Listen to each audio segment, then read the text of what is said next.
the first and only global virtual accelerator in the world. Our mission is to help 1 million entrepreneurs reach $1 million and beyond in annual revenue, build $1 trillion in global GDP, and 10 million jobs. And in support of that mission, we do these free mentoring sessions every week, week after week after week.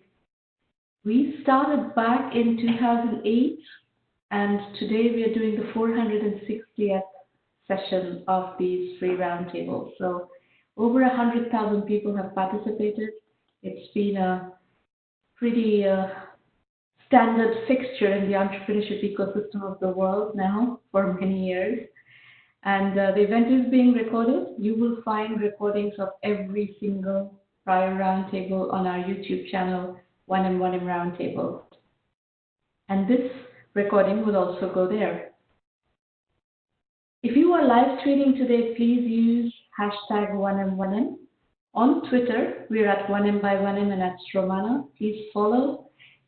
We publish an enormous amount of exciting, inspiring, educational, informative content on that channel, and you will definitely learn something by following that channel.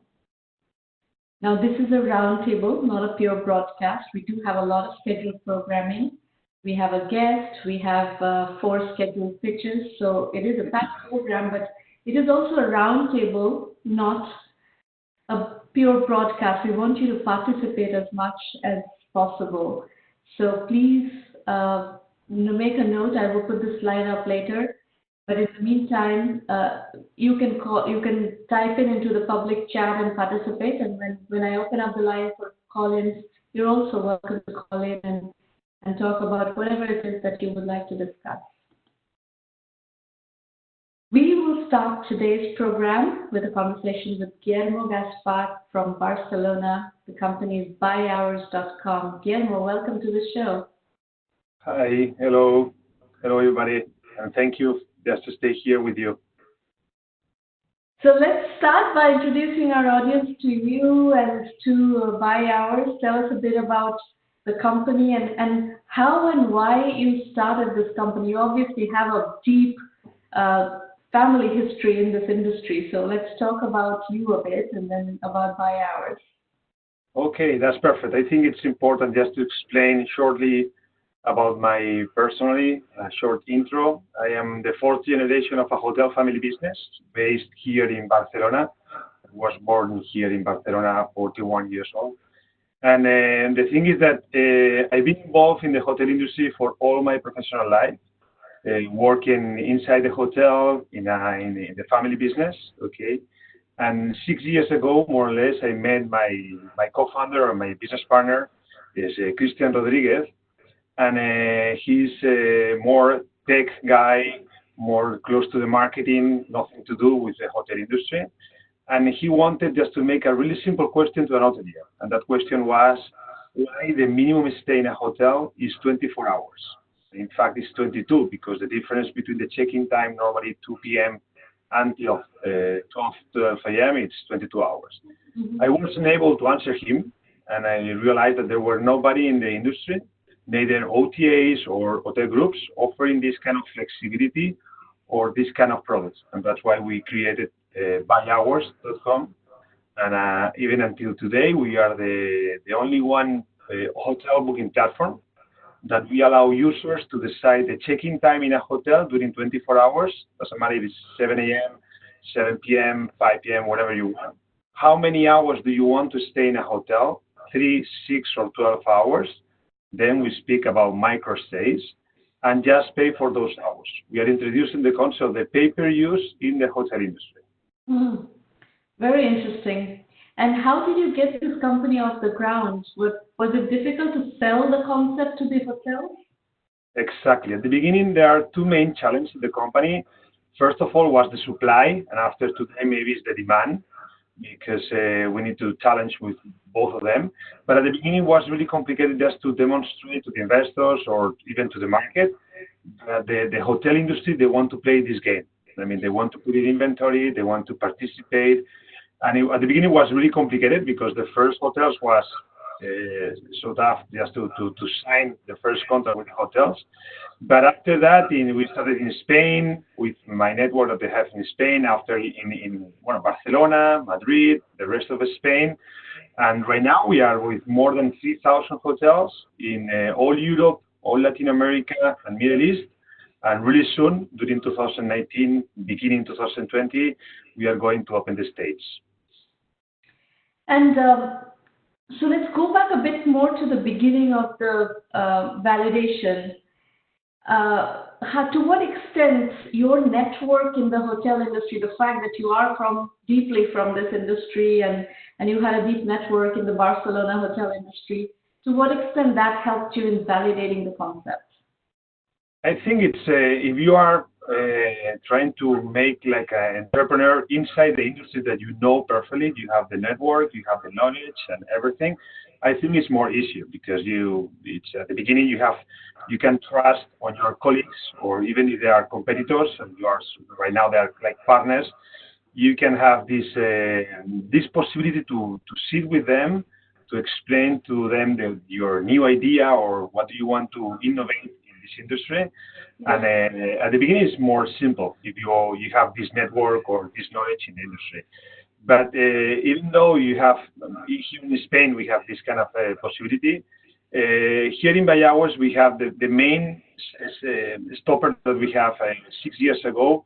It was more with the perception, okay? And even I think today we don't have any more this problem, but 6 years ago, if you speak in Spain, in Italy, in France, in the States, or in Asia, wherever you want in the world, if you speak to someone, hotel by the hour, we have like the sex perception, okay? Yeah. At the beginning, the people, they are more like this kind of sex perception. We don't want to be in this environment since the beginning. We are really focused on business people, travelers, families, hotels close to the airport, close to the main train stations in the city center.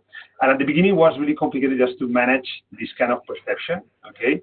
But today, we demonstrate to the hotels that our user, our client, is not this kind of client because we don't want to work with this kind of client. And today all the hotels that we have in our platform, they are really happy and they are having this like additional revenue for their P&L. And the use cases that you zeroed in on are business use cases, and it sounds like they're hospital use cases, hotels close to hospitals when people need to come and stay waiting for a loved one who's in the hospital, those kind of use cases, right? Exactly. We want to talk more about travelers. Normally, the business people are more focused on travelers, but also families, okay? If you are traveling, I think it makes sense. If you have a plane that arrives at 6 a.m. to Mexico or to Bogota or whatever, maybe you want just a room just to take a shower before your first meeting or something like that. But also close, as you say right now, close to the hospitals, close to the main football stadiums also, or theaters.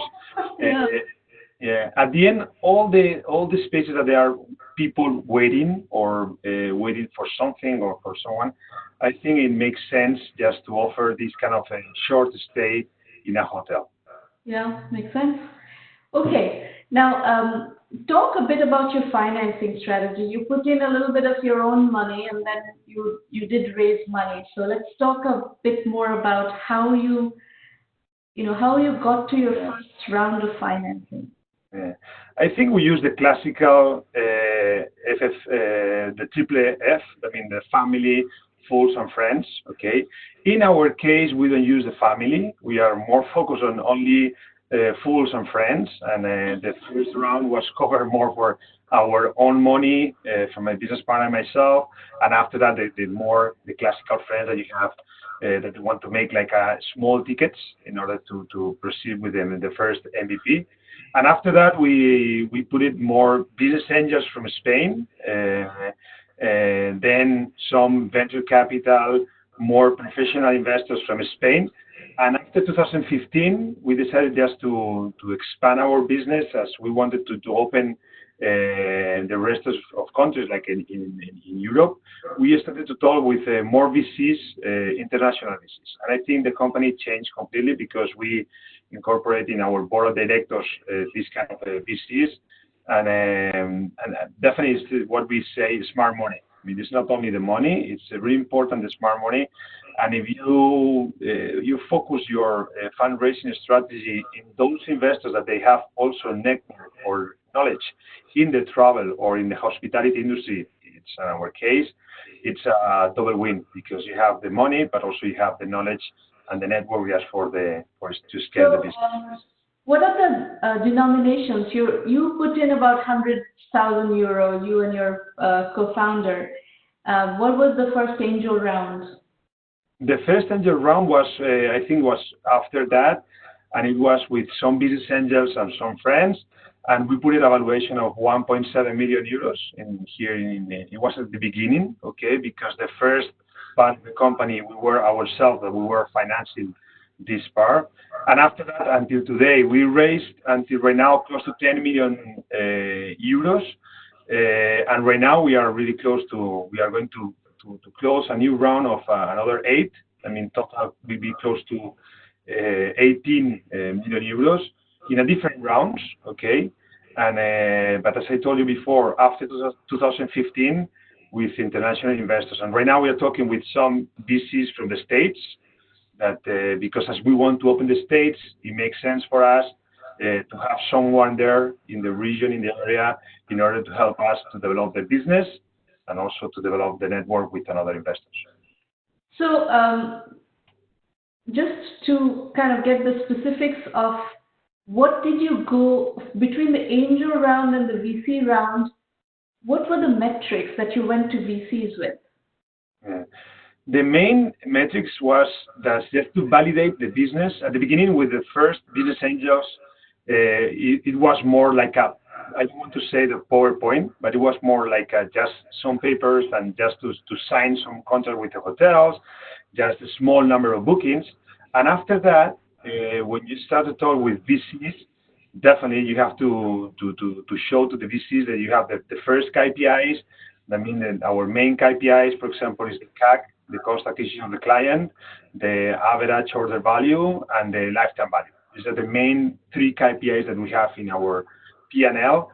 And the main VCs at the beginning, they wanted to know what about these KPIs in Spain, and if we are ready just to scale these KPIs outside of Spain. I mean, opening Germany, for example. That was our second country was Germany. The first VCs, they say, okay, we want to invest 1.5 million euros, but you need to open during the next 12 months Germany, just to have your first experience talking with new hotels, new hotels from outside of Spain, but also just to try to make some bookings outside of Spain. Mm-hmm. And what does it take for you to open a new geography, like, say, Germany? In the case of Germany, was it basically calling these hotels and giving the value proposition? It was a telesales, customer acquisition supply acquisition strategy? It's really important just to know that you are going to make a lot of mistakes. And even today, we are opening right now Latin America, but in the next month, we are going to open the States. We know that we need to commit a lot of mistakes, and that's normal, okay? Because each country is completely different in terms of the culture, in terms of the industry, everything. But after that, the hotel industry, in the main cities where we are working right now, the main cities, the main capitals, is exactly the same. I mean, the hotels, in the terms of the KPIs, how they work, how they sell their rooms and everything, it's more or less the same. Then you have to go physically to the hotels at the beginning, just to meet with them. In our case, first of all, is the supply. First of all, it has to sign some contracts in order to put in our platform, in our website, the hotel. It's not a telesales close. You have to supplier acquisition. At the beginning, it was like that, but to be honest with you, right now we have more than 22 countries, and the last 12 countries, something like that, we did it just from here over the phone, like a call center from here, from Barcelona. But because we learned how to do it, but at the beginning, the first 10 countries, we did it ourselves. Of course. Yeah. And what is the other side, on the demand side, what is the go-to-market strategy? It's at the beginning was the early adopters that you have, for example, just doing some PR. PR works very well for us because the magazines, the newspapers, they want to talk about our idea, about the innovation in the hotel industry, and that works very well. After that, we use a lot of social media. We work with other kind of influencers or our own social media, and after that, online. I mean, Google. We are doing all these kind of tools in order to arrive to our user. But also we did like offline or TV campaigns. In Spain, we invested at the beginning a lot of quantity of money in terms of TV campaign, and that's it works very well for us. Mm-hmm. And what kind of numbers do you have? Like how many hotels are in the network now? You said about 35 countries? Exactly. No, we have like doing bookings like more than 24 countries, something like that. They are more focusing in Europe or Latin America and the Middle East. We have hotels in Qatar, in the Emirates, and in Bahrain, all this area because they are incredible hubs, airport hubs, and our users normally they need a hotel close to these kind of airports. But also in Latin America right now we are in our second office in Mexico and Colombia. Colombia works very, very well, but also Argentina, Chile, Ecuador, Peru, Panama. We are really happy with the main performance in Latin America, even though we just started like some months ago. But in terms of KPIs, they are really promising. How many hotels total right now? Total, we have like 3,100 hotels working with the main hotel groups, but also with a lot of independent hotels. We work with Holiday Inn, with Accor, with Sheraton, with NH, with the main hotel groups, but also with a lot of independent hotels or small hotel chains. And when we talked last, you shared the revenue KPI, which was over 5 million euro for 2018. What are you thinking 2019 will come in at? Yes, 2019 we are going to, in fact, our business plan is started because the first 6 months of 2019 we were in fundraising and we were more like trying to improve a lot our technology, trying to improve a lot our supply and everything. But I think we are going to double, okay, during the next months. And right now we are going to be more, during 2022, I think it's like 27 million, something like that. The most important will be the open in the States. We know that it will be an after of the States. And we are going to see what happens with the States during the next 2-3 months. Mm-hmm. So you've already raised 18 million, right? Exactly. In fact, we raised close to 8, and right now we are going to close a new one of another 10, something like that, 9. Okay. So the only thing I would say that from my audience here listening, just be a little bit careful about raising too much money. Because, typically a traditional VC, there is a class of VCs that are playing in a, small capital efficient startups and early exit seeking business. But when you get into the domain of $18, $20 million worth of funding, you're playing in the domain of traditional VCs. And that category of investors are looking to go from 0 to $100 million in 5 to 7 years. So just be aware of these, the requirements of these VCs and that you're going to have to deliver that level of what I call hyper growth. And hyper growth is not a natural state of business. Even by doubling, you can't quite get to those kinds of numbers. You kind of need an exponential curve somewhere to get to those numbers. So that's just something to those who are listening, just keep this in mind as you're thinking through your fundraising strategy. And as a follow-up to that, Guillermo, my question to you is, have you thought about these implications of raising too much money? Yes, definitely. I think there is a lot, it depends on the industry. We are talking about the travel industry. and it's a really mature market with incredible players. And if you want to do something in this incredible market, I think you need to raise a lot of money. This is my personal point of view. Definitely if you are in another industry or in another kind of e-commerce or whatever, okay? But in the travel industry, it's really complicated. After that, I totally agree with you. It's something that you have to care about just to funding, and because you have to support with KPIs.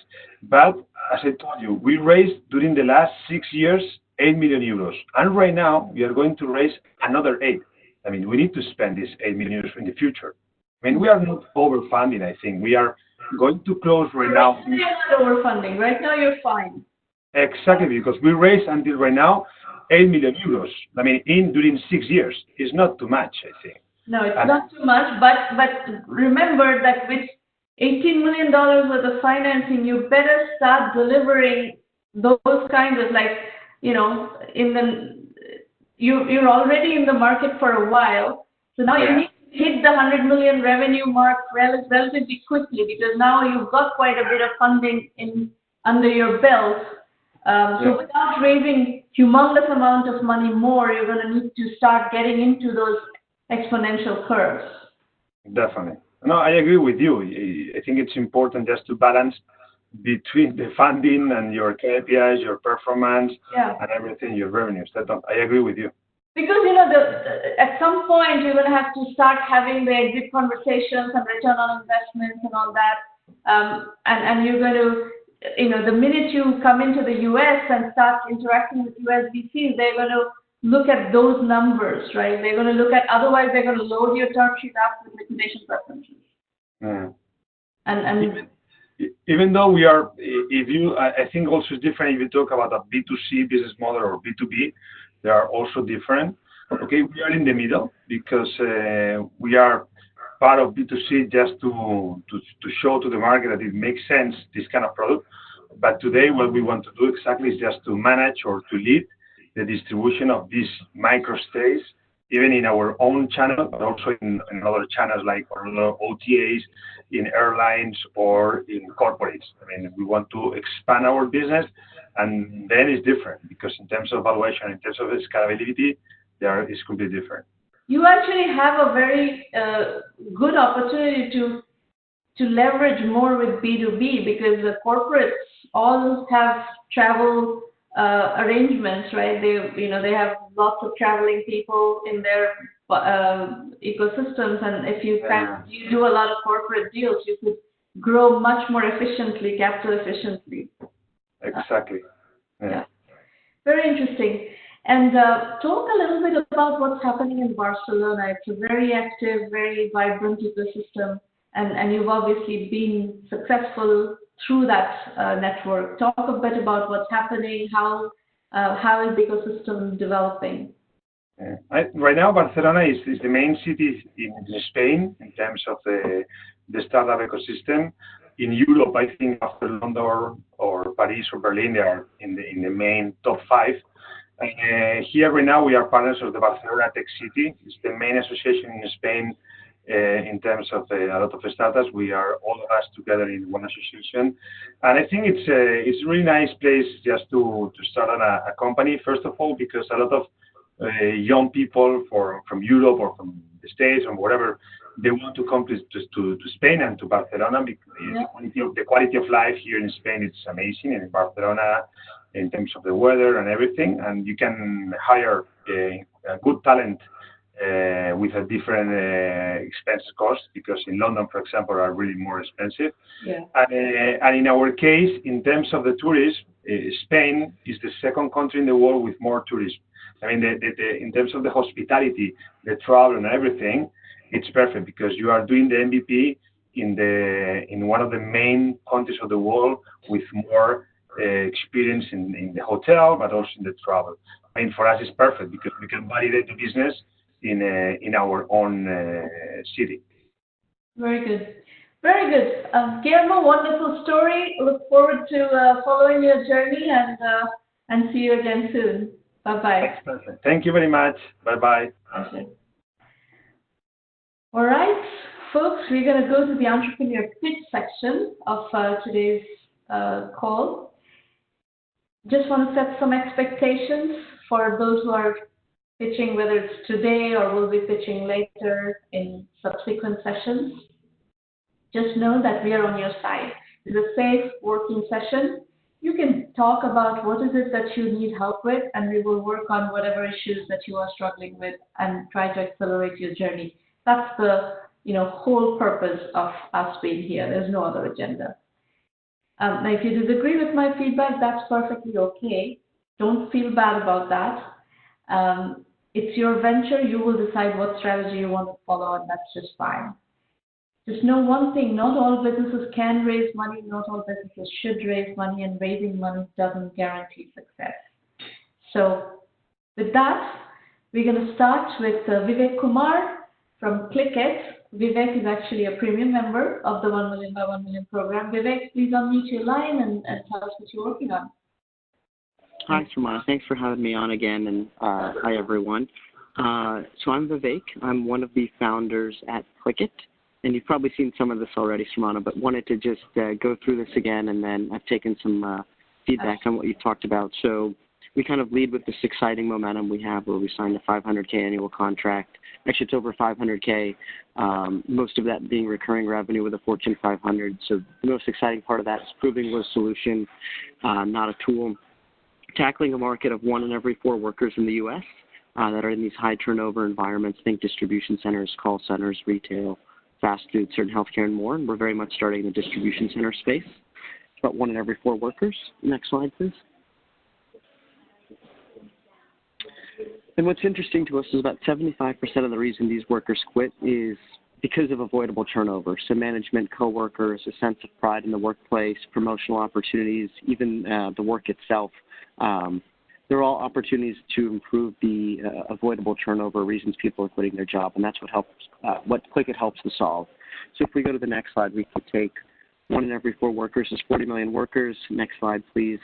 It's 100% annual turnover since the whole labor force is replaced each year, and the cost to replace them is about $3,000, anywhere from $2,000 to $9,000. Multiply them together, and as you were right, Sumana, this isn't the TAM. This is the pain or the cost that businesses are spending each year to address high turnover. It's $120 billion being spent every year. What we're doing as we tackle this market is we've gone through our target market of customers.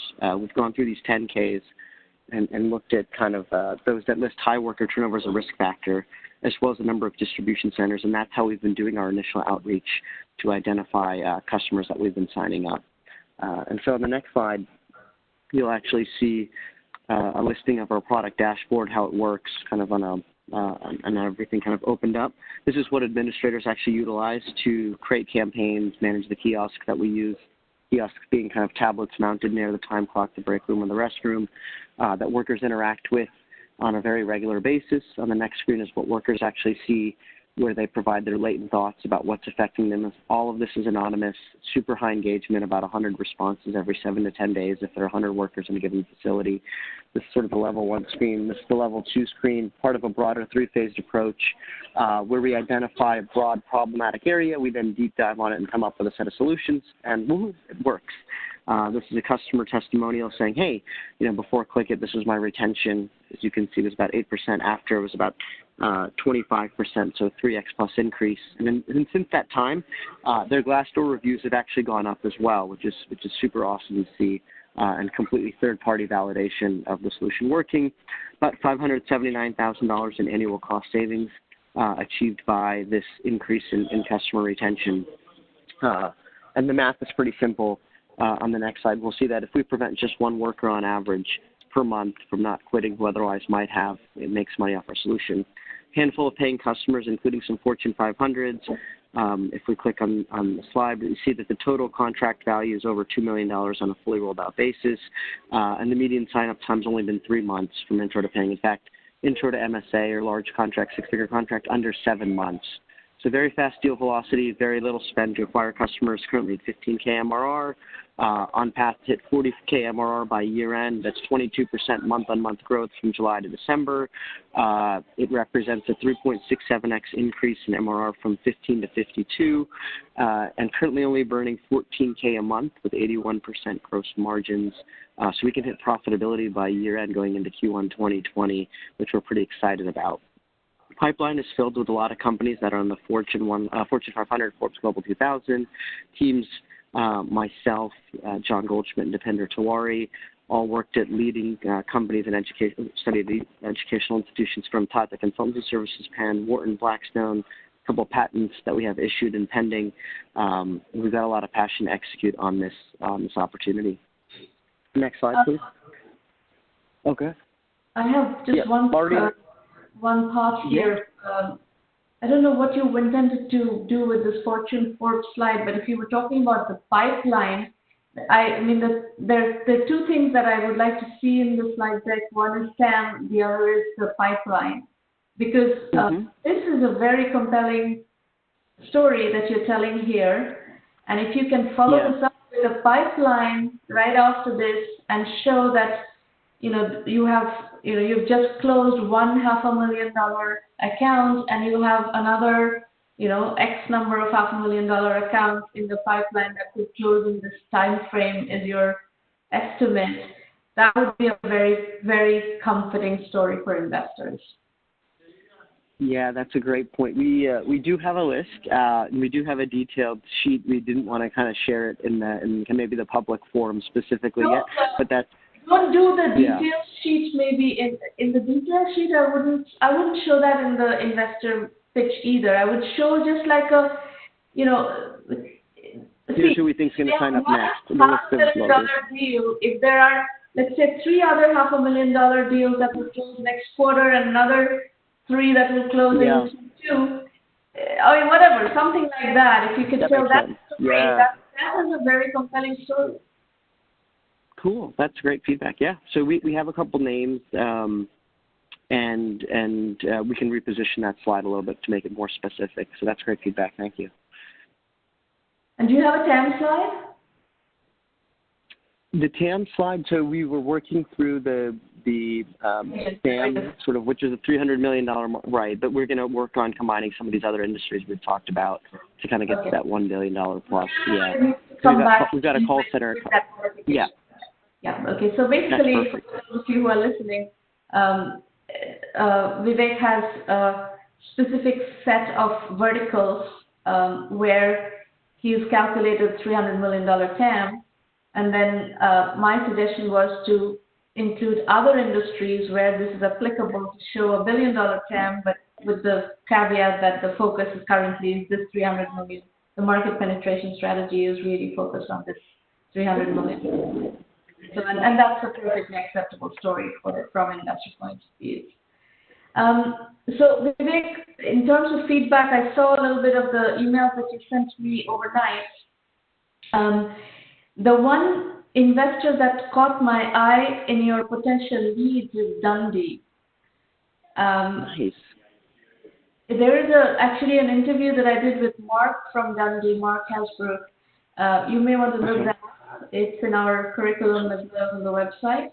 If you need me to ping Mark, I can do that. I think they would be a reasonable lead, and this probably will fit their strategy as well. The one, one thing that you need to be aware of when you're talking to the investors in the coasts, especially Silicon Valley, they're all chasing AI like crazy right now. And this is not an AI company. So if you are in competition, any investor does only a few deals per quarter, right? Or per year even.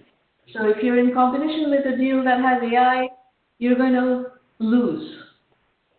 So you need to find investors who are not so crazy focused on AI at the moment. That's just something that to keep in mind. I think you're solving a real problem, you're closing real business, real deals, and from very, very credible companies. So you want an investor that is pragmatic and looks at that and decides that, yes, I want to do this, not somebody who's looking for deep tech only. Right. That's fantastic. That's great to know, and thanks for mentioning them. Yeah, maybe a quick kind of, I'll review that video, and if you want to maybe put in a good word, that'd be awesome, please. Yeah. All right. Circle back with me on that day, and I'll do what I can to help you along with Perfect. that. All right. Okay.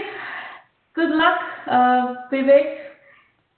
Yeah, thank you. Thank you for all this help. It's super helpful. These are the other TAMs that we need to combine. At least we can add in call centers to start and maybe retail faster. Yeah. So thank you, Shaman. I'll follow up. You're very welcome. Ajay, you're up next. MOPstar, Ajay Nagar. Yeah, I'm here. Good morning, everybody. My name is Ajay Nagar. I'm the founder and CEO of this company called MOPstar. And what MOPstar is, it brings people and procedures together. I'm sitting at a data center here in Phoenix, and I have 6 binders in front of me just full of procedures, and I'm just thinking about how inefficient and error-prone this process is. Can you go to the next slide? So the problem we're trying to solve is the maintenance and operations procedure, MOPs or SOPs, standard operating procedures. They're Word documents and spreadsheets for the most part in almost all industries, and collaboration, communication, execution, data logging for compliance reasons. All of that it's very cumbersome. And on top of that, they're major cause of data center and other facility outages. So that's the whole reason why I decided to develop this system called MOPstar early 2018. Next slide, please. And what MOPstar is, it's a web-based software that automates and streamlines the entire process for MOPs. It takes care of MOPs and SOPs from development to creation to approval, scheduling, sign-off, verification, closeout, logging data, any attachment that comes with it. A lot of times the technician and engineers are taking pictures of the equipment, for example, or videos of testing and uploading it. They used to do via email. Now they have a platform that takes care of it automatically. It has inbuilt support for all of these functions. So it not only helps with better management and operations of the facility, but actual audit and compliance as well. Next slide, please. The initial target industry that we have is data center. Reason being that's where most of my personal experience has been. But we've identified needs in other compliance-driven industries such as telecom, healthcare, utilities, military bases, for example. And to give you an idea of how crazy growth is in data center industry, in the 7-year period from 2018 to 2025, the compound annual growth rate is expected to be at 10.2%, and that's consistent with the past performance of the industry from early 2000s. So 2005-06 is when co-location and cloud computing started taking over, and there's been constant double-digit growth since then. Have you done a bottom-up TAM analysis, Ajay? I haven't had a chance to yet, Sumana. That's on my thing to do, is to narrowly define the total addressable market. But there were some... And this is something that you should figure out, because how you pitch this company is going to be important. By the way, folks, Ajay is also a 1Mby1M premium member, and I have been working with Ajay for a while, so I know his business. Where I'm going with this is that, when you talk about data centers, you have a tremendous amount of credibility and authority. You just listen to Guillermo talk about the travel industry. He basically comes from a travel, hospitality industry family, and he's lived his whole life and his professional career in that industry. When he talks about that industry, he has a lot of credibility. When you talk about data centers, you have a lot of credibility. But you don't have the same level of credibility when you talk about healthcare compliance.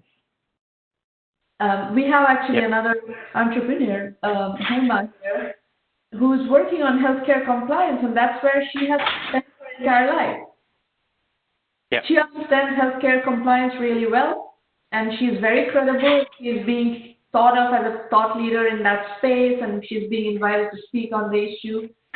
You want that kind of domain expertise attached to your name. And to get there, you're going to have to play to your strength.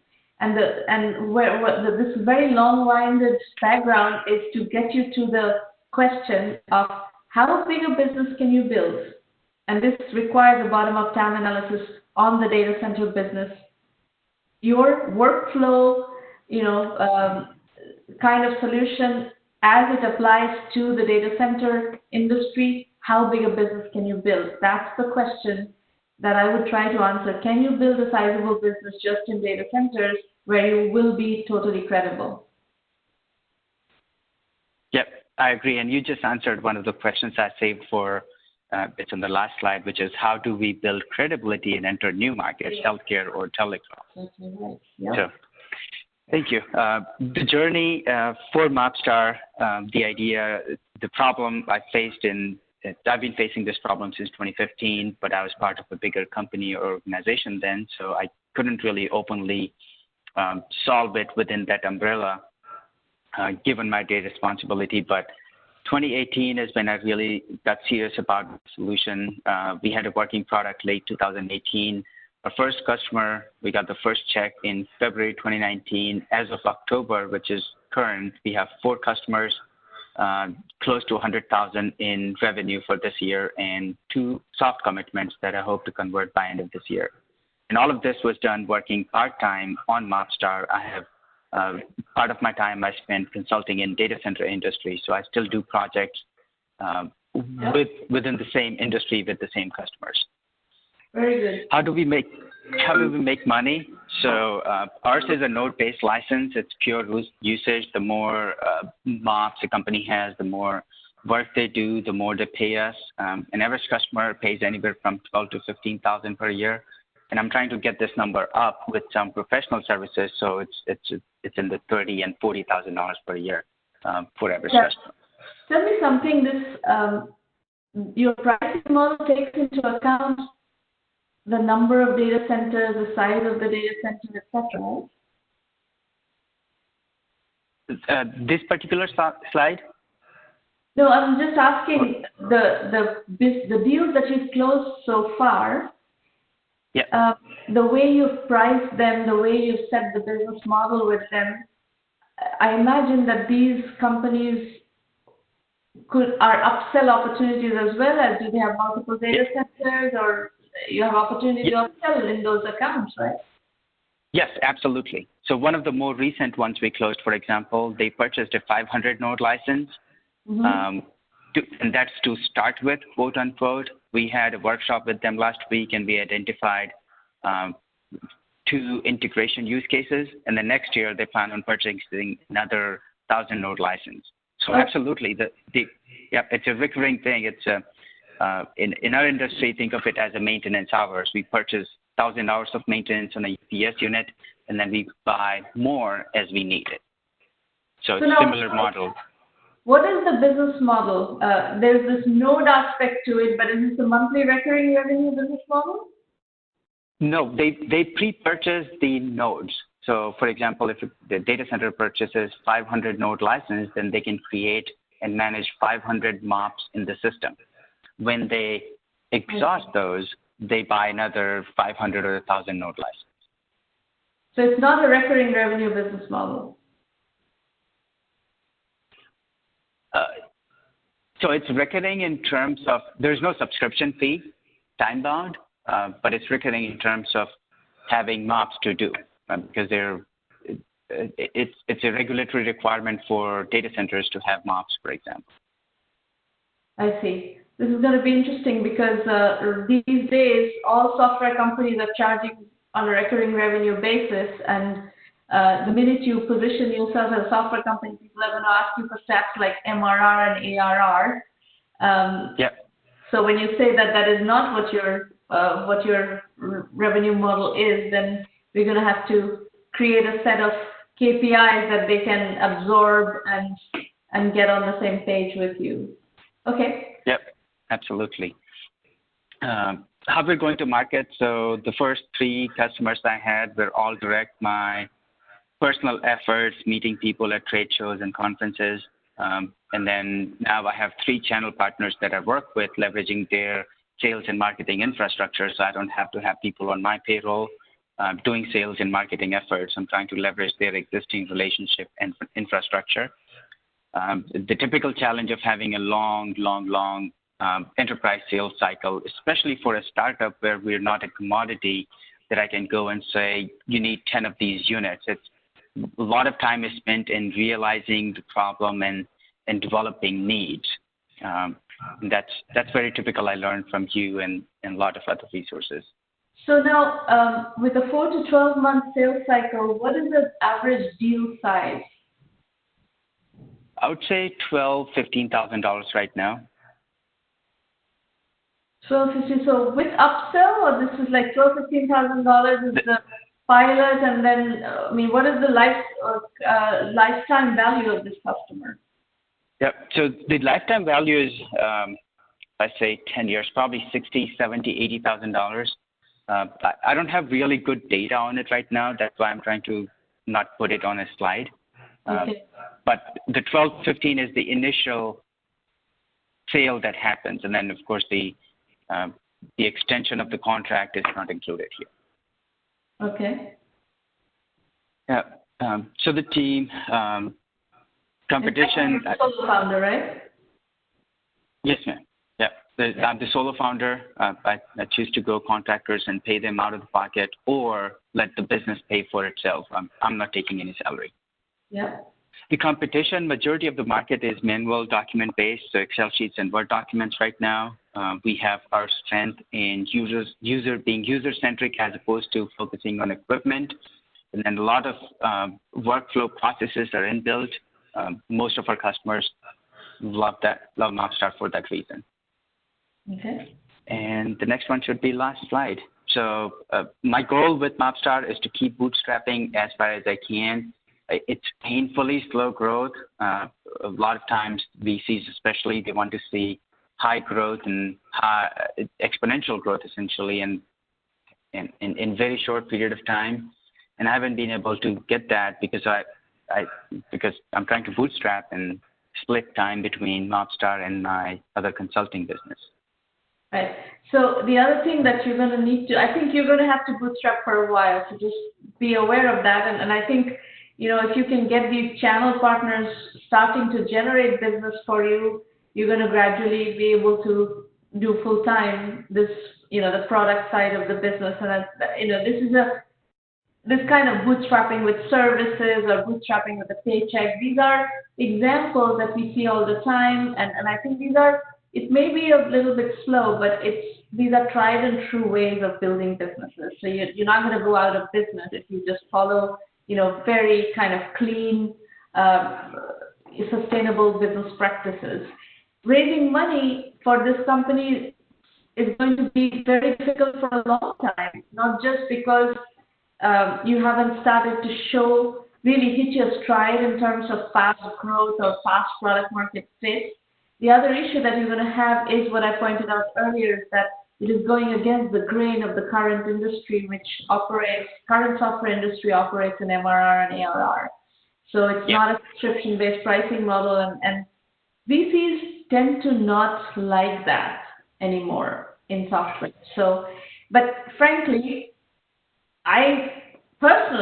if you can build a substantial business with a very small, lean team and with a lot of channel partners who do all this long sales cycle and the on-the-ground selling for you, I don't see a problem with that. You build a several million-dollar business. You seem to know the problem that you're solving. And this is a question that you should really figure out. What is the scale of the business that you can build purely through the data center market? Because that's where you are absolutely solid. You understand what are the issues very well. And I want to understand how much of this business can be built within the data center market. And as long as we're not going out to sell this pitch deck to investors, I'm more concerned about how you build a solid, sustainable, profitable, good business for yourself that is satisfying, that is solving real customer problems. I don't care, and you shouldn't care what is your business model, whether it fits VC's preferences or not. As long as you have a good business model that is turning out a profitable, sustainable business, that's just fine. You don't need to suck up to VCs. Right. Because we're not building a business for the VCs. You're not building a business for the VCs. You're building a business that is a sustainable, good, profitable business. That's the bottom line. I agree. Good. Thank you very much. You're very welcome. All right. John Delia, also a premium member of the $1Mby1M program. John, please unmute your line and talk about what progress you've made since we last talked, which was recently. Yes. Hi, Shramana. Thanks for hosting.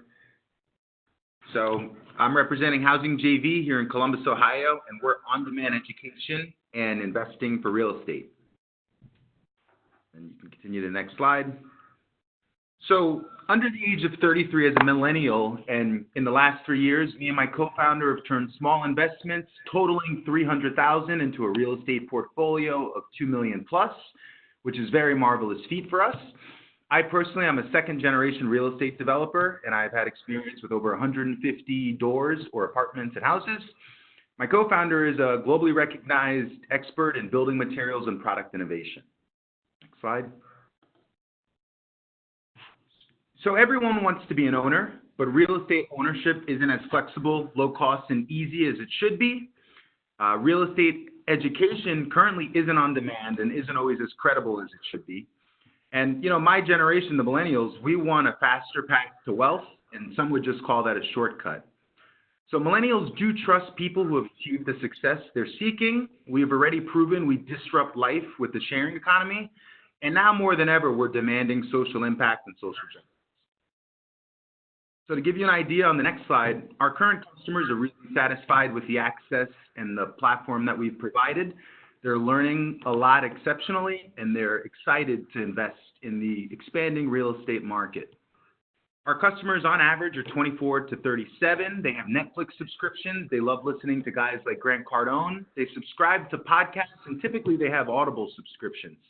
On their phone, you'd see apps like Acorn, Robinhood, or Yahoo Finance. Next slide. I have a question, actually, before you go on to your next slide, John. Yes.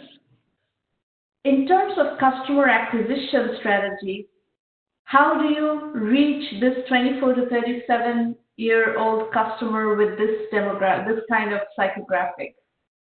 What we can do is I can either answer now or we can go to market, but essentially we're more engaged than ever on our smartphones. I forgot who said it, but it's almost like we're cyborgs. I think Elon Musk. We're cyborgs, and our cell phones are in our hand. Essentially, Instagram is one of the biggest channels of our customer acquisition. So it's advertising through social media and then pushing them through a webinar where they can hear a subject matter expert and get real-world case studies. So that's why I stayed on this slide when I asked you this question. You answered the question by using Instagram advertising as your primary go-to-market strategy, but Instagram is not on that list. You have 6 bullet points. Instagram is not one of those lists. So typically, my question would be, can you advertise? If Yahoo Finance is a trigger, then you should be advertising on Yahoo Finance on the mobile phone. If podcast listeners are what you're looking for, you need to find out what podcasts are these guys listening to, and is there an advertising opportunity, sponsorship opportunity to sponsor those kind of podcasts.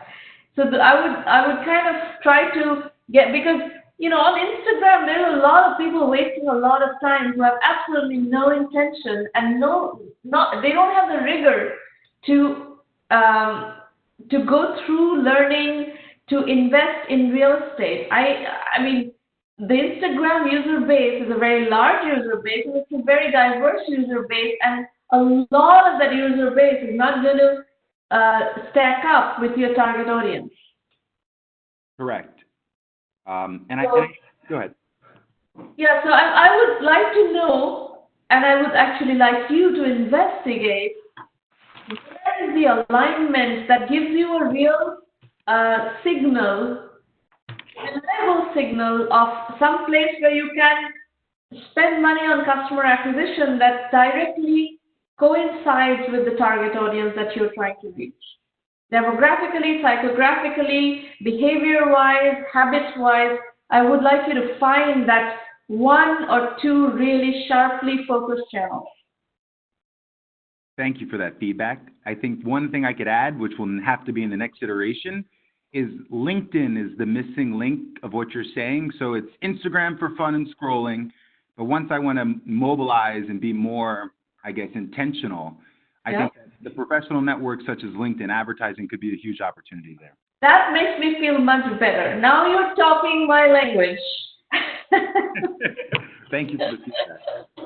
So, okay, go investigate really sharply how you use LinkedIn to reach the target audience you're looking for. Because, I mean, you're looking for people to learn how to invest in real estate and look at who's on.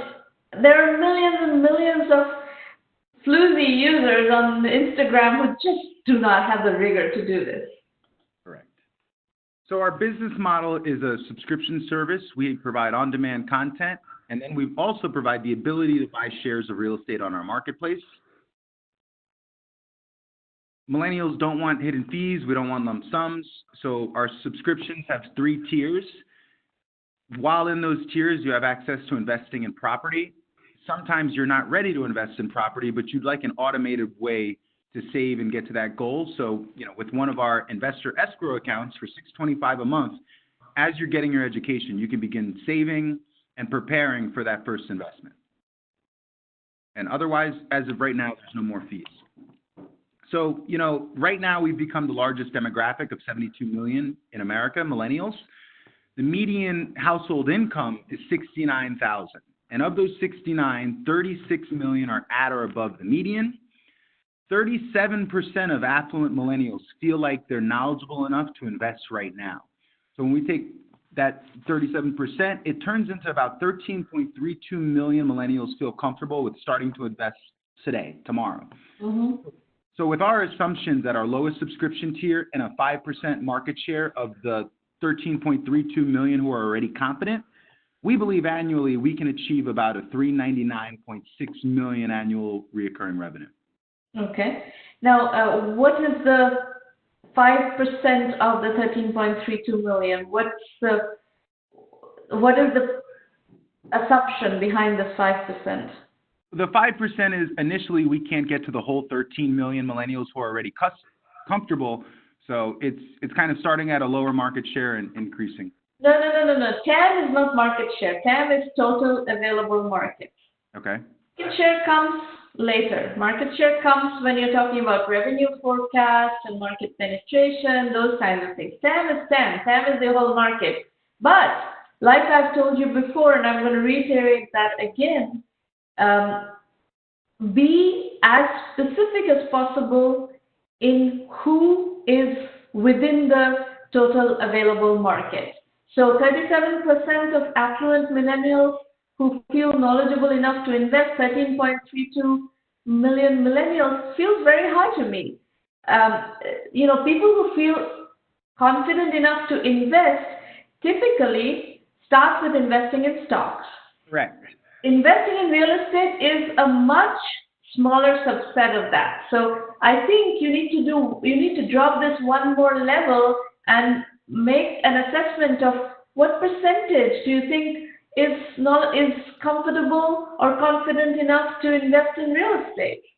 So I think the 13.32 million, if you drop it down to that target audience, that may actually turn out to be 5% only of that 13.32 million, and that is a better answer to my question.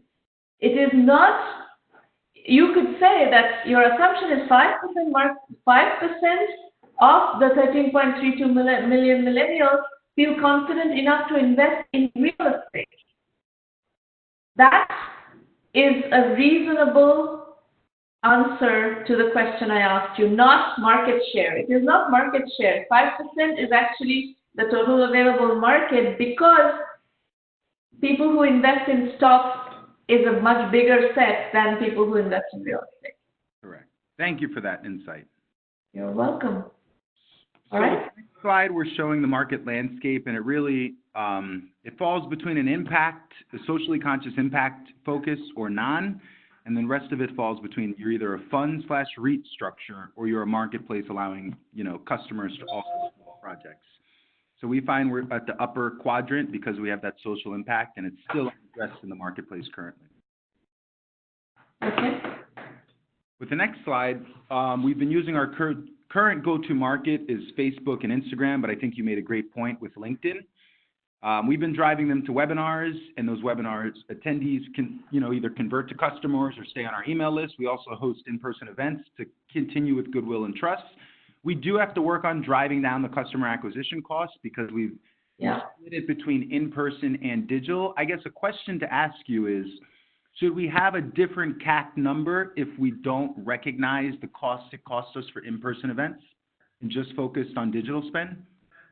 If you want to scale this company, it'll have to be on the basis of digital customer acquisition strategies, digital go-to-market strategies. So you cannot really scale the company with in-person events that much.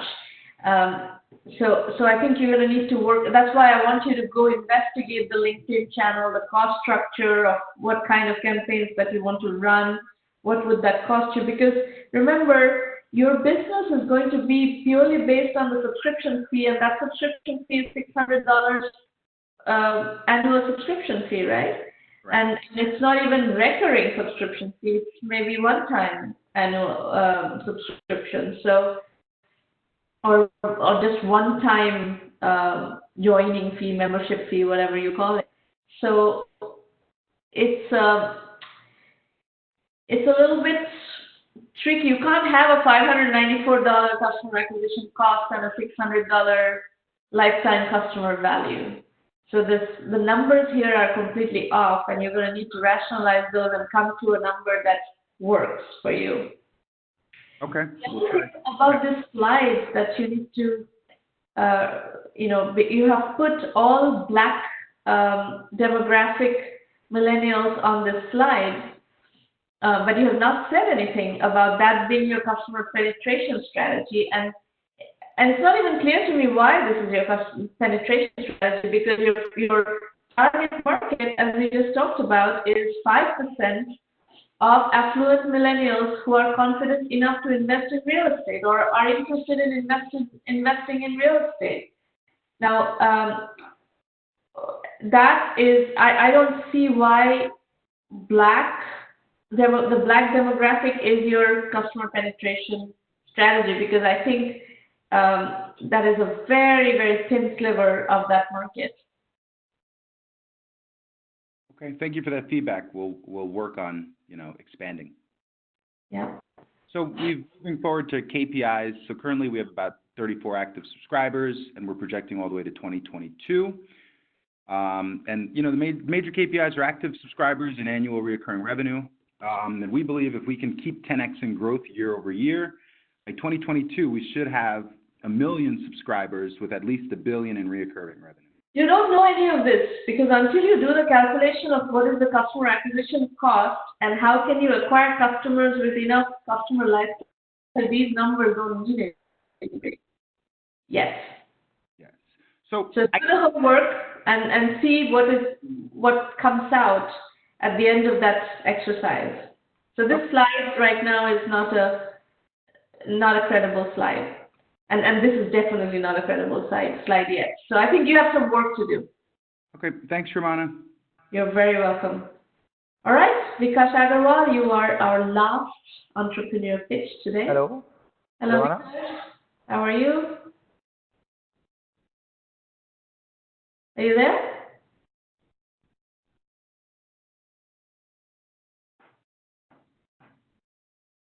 Hello. Yes, Vikash. Go ahead. Start your presentation.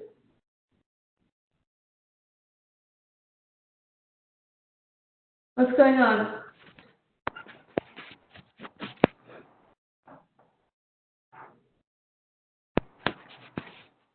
Hello. Yes, Vikash. Can you not hear us? Okay, Maureen, I'm going to let you. Are you able to hear me? We are able to hear you. Yeah, we've been able to hear you for a long time. So can you start speaking? Okay, sorry. Maybe I was not able to hear your voice. Sorry for that. Okay, go ahead. Yeah. Shavana, myself Vikas. I'm from India. And basically, we are aware that being in the startup market, startup face a lot of issues while hiring skilled talent for their organization. Like many times they face budget constraints to hire skilled talent, or maybe they are not even to find skilled talents because it's an issue with big companies also. So the same problem is being faced by startups and SMBs, both of them.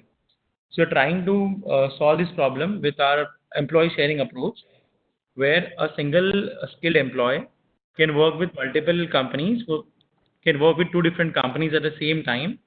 Using this, startup can hire him in his budget, and also that skilled person will be available to him in-house to work with his colleagues. Okay. Yeah. The same way, the particular candidate, a skilled person will be working for two different startups, and the benefit will be a startup will have to pay only the amount for which they are using the employee. With that, they will get the in-house expertise with them, so he can upskill their current workforce and complete the task, complete the project, or complete the work, whatever he's doing with the startup, or rather than the startup would have hired some freelancer or a fresher in his place. Okay. Yep. And these can be monitored and managed with a mobile application to maintain the transparency between both the startups. How much time is working for which company, which startup. So everything can be managed over that application. Sharing job is actually a third type of employment. Uh, I can tell you. It gives the benefit of freelancing as well as regular jobs. Yeah. We are aware that like nowadays most of the people are going to freelancing or entrepreneurship, leaving their 9 to 5 jobs because they are getting freedom and they are able to get more work, to able to get more exposure working in freelancing. So that exposure will be available in sharing jobs as well. A single employee will be working with different companies to get that exposure. With that, he will be getting benefits of regular jobs also. All the benefits which are being provided to a regular employee, like insurance, provident fund, everything will be available to him as well because he is a full-time employee. So these shared jobs, the sharing concept will be applicable, and it will give benefits of both regular and freelancing, both of them. Okay. And currently what we do is we reach these startups, these co-founders or founders using LinkedIn. And the main problem, one of the main problem currently is startups don't brand their themselves. Like if you want to hire someone on the website, mainly we see currently what we see is that they just put a simple form for a candidate to fill their details, and they ask that the startups will get them for any opportunities with the career. Yeah. But we feel that if a startup can brand themselves as employer branding, if they can provide experience, good candidate experience for applying to a job, they will be the candidates will be more eager to work with that startup. This will give a good impression for that particular startup. Candidates should also feel that I'm working with some company which has got something different from the other startups or other companies as well. So we focus on that thing, that with our platform, we provide employer branding page, employer branding career page to all the startups. And maybe we are looking that if we can give this particular for free, and by using this career page, they can integrate to the website. This page can be integrated with the website as well. And maybe we can convert them into users for using this particular platform. And earlier, to validate this all thing, we were into healthcare sector. We did not target startups initially. And in healthcare, there's a particular segment, biomedical engineers. For those biomedical engineers, those are helpful for hospitals. But hospitals in India think that like the cost for a biomedical engineer is very high for them as well. They feel, why should I invest 30,000 rupees a month when I cannot see anything coming out of it? So in a small city, tier 2 city where we are based currently, we went to different hospitals, and we went to hospitals. We explained the importance of a biomedical engineer. We took interviews of some doctors and asked them to go through it, like how a biomedical engineer can be helpful to them. And we asked them to hire on sharing at least, so they have to pay only 1/3 amount of salary or half the salary, and don't have to pay the whole 25,000 of salary. Yeah. We got 11 agreements with hospitals for the same. And apart from that, when the website came online, it came on 10th of July 2019, and the employer branding which I was talking about. So this platform also it's a crowdsourcing platform, I can say, where whole stream hiring process can be streamlined for any company, whether it be a startup, SMB or SME, any company. Their hiring process can be streamlined on this platform. See, we got 8 clients in private beta to access this streamlining process. And recently we went to one of our startup expos in our country, and we got 80 requests from 80 startups to come in their city and start the employee sharing concept. I see. Currently, we are in a city only. We have not scaled up to any other city, but maybe we are looking to go into different cities and start working on this employee sharing concept. Okay. One of the issues we are facing is to how to increase our visibility, because maybe that comes to marketing, that how we can market ourselves with low budget. Currently, we do not have a very high budget with us to go to create some marketing events or have some promoted marketing on LinkedIn or Facebook. Because that's I wouldn't do promoted marketing, but you could you could talk to founders through LinkedIn, and you could also talk to you could do meetups. You know, whichever city that you're trying to go to have in-person meetups. You could go show up at these in-person meetups. You're saying that when you went to this startup expo in Gurgaon, you got 80 plus companies that were interested. So if you, instead of going to a startup expo that draws from all over India, you could go to a city where you want to start up and then go to the various meetups in that city and meet startups from that city, bring on, instead of 80 companies from different cities, you bring on 80 companies from that particular city that you're trying to get into. And then that's a very easy way to get people going. I think you will succeed, actually. okay. And the LinkedIn process is quite slow, maybe I feel, because The LinkedIn process is going to be slow because LinkedIn people get so many messages all the time. It's not easy to penetrate. But I think this meetup process may be very simple for you to do. yeah, that is for sure. And are there any other channels apart from these meetups or LinkedIn where we can find these target audience? Or if you're aware of something like that, or maybe if we can talk to some influencers who are into this domain, and if they can help us to send this message to startups, that like many times what happens is, as a startup, I was the first customer to accept this particular concept of ours. One of our co-founders is working on sharing with us because Yeah. we cannot afford him full time. Using his skills, we brought the product live. Maybe if I can say that if that guy would not be in sharing with us, I might be working in my 9 to 5 jobs currently. Yeah. But with the help of this sharing concept, I was able to bring the platform online. And so I wanted this particular concept to be at least go to every startup, every individual who are facing these issues. Maybe many times what happens, they have to close their company due to Yeah. they are not able to hire employees, they're not able to get the skilled talent in initial stages as well. Many Yeah. So freelancers. why don't you, in a way, you've come to a good place, good platform where a lot of startups do hang out. So people are going to access what you have said here. And if you hang on for a bit, I will explain to the audience and to you how to use 1 million by 1 million. If you decide that you want to use 1 million by 1 million, you can do that. Definitely, yeah, sure. Okay. All right, folks, that concludes our entrepreneur pitches for today. Before I get into explaining to you 1M, I would like to request that if you like what we are doing here, please bring serious entrepreneurs into the program. We are very good at coaching entrepreneurs, as you probably have figured out. However, we are not giving a lot of sugar-coated feedback. We're not telling entrepreneurs what they want to hear. We give very direct feedback, very constructive critique, good homework, good action items based on which people can make real progress. But you have to have the stomach for that. Sometimes that may be contrary to what you're thinking. And those are the kinds of entrepreneurs we are interested in working with. And the other thing is, we are not trying to come to the rescue of victory, Our entrepreneurs are not completely ready to go and raise billions of dollars. If that were the case, then they would have no need for us. We work with entrepreneurs who have need for help, who are looking for strategic guidance and resources, network, etc. So we're not trying to come to the rescue of victory at all.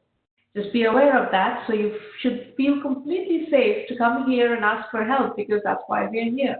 We know that you need help, and we're here to help you.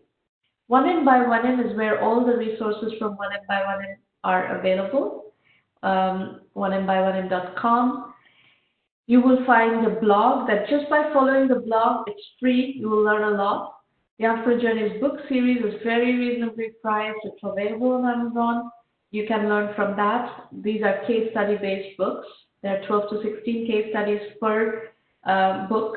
And in the 1M1M program in general, we have developed the whole thing on case studies. You know, we have over 1,000 case studies of successful entrepreneurs and how they have put one foot before the other. So the book series is a synthesis of some of those case studies. And the full 1M1M curriculum is a synthesis, a much bigger, broader synthesis of that body of work. You can come to these roundtables every week, and you will learn a lot by either attending them live or even listening to the recordings.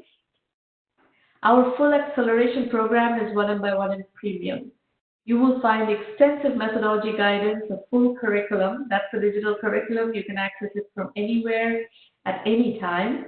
We do help you with business development. We have a tremendous Rolodex, and that Rolodex is available to our premium members. We do help you with strategy consulting, very similar format to what you saw here, but we have members-only roundtables as well for the premium members. And that's where we do the strategy consulting, mentoring, coaching, whatever you call it, but that's the live project-based feedback. We do help you with financing. Just by joining the program, you do not get introduced to investors. You have to be ready to be introduced to investors before I'm going to make those introductions. But once you're ready, we will curate a set of investors and we'll try to help you reach investor-entrepreneur fit. If you noticed, I was coaching Vivek today earlier about the kind of investors he should be looking for. And some of these are, obviously from our network. And there's, just like you're looking for product market fit, if you're looking for an investor, you have to also find investor-entrepreneur fit. And it's a very critical piece of fundraising. Not all investors like all kinds of businesses. And that's just the reality of the business. Media relations. So this might answer your question, Vikash. We do have, actually, within our program, we have a tremendous amount of clout in the media. We have mechanisms of getting the word out there on your behalf. So if you are looking to reach the startup community, we do have tremendous mechanisms to help you reach that audience. And for that, you would need to be a premium member of the program. Now, I suggest you go to the 1M1M self-assessment. There is a set of questions that I would like you to answer. And these are questions investors would ask you. And my take is that you should ask these questions of yourself because you are investing in your own venture and you should ask these questions and try to answer them. If you get stuck, go to 1M1M Basic, which is our curriculum-only option, and just start studying. And all these methodology elements, the pedagogy of startups is going to become clear. And you don't even need to talk to anybody. Just by studying the curriculum, you're going to be able to answer a lot of these questions where you have methodology gaps. If there's something that you don't know how to answer, you can get training. It's very easy. And the way we have designed it is in a very flexible, easy to access way. You can access this from anywhere in the world. So go get around on the website. You're all very tech-savvy people. I'm sure you're very savvy with online learning. Go look at the website, what to expect from premium, what to expect from basic. There are FAQs, video FAQs, full description of the curriculum, description of how we do the case study-based program. All that is on the website. Our methodology is lean, capital efficient, bootstrap startups. We're not looking at the blitzscaling type of businesses.